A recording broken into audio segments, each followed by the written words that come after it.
جب ایک مشرک کی موت ہوتی ہے تو اس کی موت کے بعد اس کا آسمانی سفر اور اس کی آخرت کا سفر کس طرح سے شروع ہوتا ہے، آئیے جانتے ہیں قرآن اور حدیث کی روشنی میں۔ دیکھیں، جب ایک مشرک اور منافق کی موت کا وقت آتا ہے تو بہت ہی ڈراؤنی شکل والے فرشتے اس کی روح کو قبض کرنے آتے ہیں اور اسے برے ناموں سے پکارتے ہیں، اس پر لعنتیں بھیجتے ہیں اور اس کے چہرے اور پیٹھ پہ مارتے ہیں اور اس سے کہتے ہیں کہ نکال اپنی جان، آج تجھے ذلت کے عذاب کی سزا سنائی جائے گی۔ اس کی روح اس طرح سے نکالی جاتی ہے گویا کہ کانٹے دار لوہے کی سیخ گیلی اون سے نکالی جاتی ہے۔ پھر دو فرشتے اس خبیث روح کو آسمان کی طرف لے جاتے ہیں۔ جب وہ پہلے آسمان کے دروازے پر پہنچتے ہیں، وہاں کے فرشتے کہتے ہیں کہ یہ خبیث روح کس فلاں بن فلاں کی ہے، اس کے لیے کوئی دروازے نہیں کھلیں گے۔ اور اس کے بعد اللہ تعالیٰ کی طرف سے حکم ہوتا ہے کہ اس کا نام سجین میں لکھ دیا جائے، یعنی کہ برے لوگوں میں۔ پھر اس روح کو فرشتے آسمان سے زمین پر پٹک کر مارتے ہیں اور پھر دو خوفناک فرشتے اس کے پاس آتے ہیں اور اس سے تین سوال کرتے ہیں کہ تیرا رب کون ہے اور تیرا دین کیا ہے اور وہ شخص کون ہے جو تم میں مبعوث کیا گیا تھا۔ تو مشرک کہتا ہے کہ ہائے افسوس میں نہیں جانتا۔ اور منافق سے جب یہ سوال ہوتا ہے تو وہ کہتا ہے کہ لوگ کہتے تھے میرا رب اللہ ہے۔ اس سے فرشتے چوتھا سوال کرتے ہیں اور کہتے ہیں کہ تو نے خود سے پڑھ کر سمجھنے کی کوشش کیوں نہیں کی۔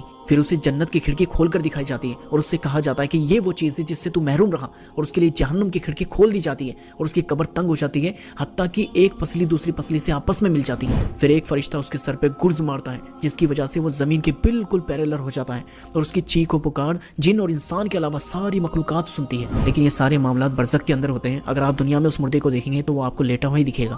نبی صلی اللہ علیہ وسلم ایک راستے سے گزرے تو کچھ صحابہ ہنس رہے تھے، تو آپ نے فرمایا کہ جو کچھ میں جانتا ہوں اگر تم جانتے تو بہت کم ہنستے، زیادہ رویا کرتے۔ میری خواہش ہے کہ اللہ تعالیٰ تمہیں عذاب قبر سنوا دے، لیکن مجھے ڈر ہوا کہ کہیں تم خوف کی وجہ سے اپنے مردوں کو دفنانا نہ چھوڑ دو۔